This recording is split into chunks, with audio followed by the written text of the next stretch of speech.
president is planning to push back on those criticisms that he's not doing enough to bring down costs for the American people. And to help us break down his messaging on affordability, we have editor-in-chief of the National Review, Rich Lowry, here. Rich, good morning. So quite a bit to dive into on this front. Over the weekend, you had the president posting this on Truth Social. Gasoline hit $1.99 a gallon yesterday in certain states and is down big time since Biden. Other prices are almost all down. Biden caused the affordability crisis and fixing it, along with everything else. So you had the Treasury Secretary, Scott Bessent. He doubled down on that messaging on Sunday. Here's the clip. The Biden administration created the worst inflation in 50 years, and maybe for working Americans, the worst inflation of all time. And we have pulled that number down.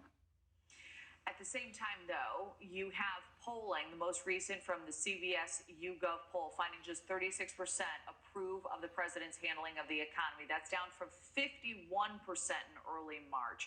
So clearly there's a disconnect here. Yeah, there's a disconnect, all right. Hey, guys, what's happening? I don't know. I mean, Trump is trying, that's for sure. I can't blame everything on him. But he's going to take a tour, I guess, to see where prices are and where they're not. But, you know, it's called capitalism, so people want to up their prices. I guess they can, right? I don't know. I just think that in order for Trump to make a big difference, he needs to cut them tariffs out maybe on some of the stuff that he has tariffs on. I get that we need to have, you know, fair play with other countries, but it gets pretty crazy when gas is up $3 and something cents, and then you got foods that's crazy right now. Cost of food, you know what I mean? And that could be some of the farmers, you know, they lost some of their cheap labor. I don't know. I'd have to research on that, but I do believe that, you know, Trump is trying.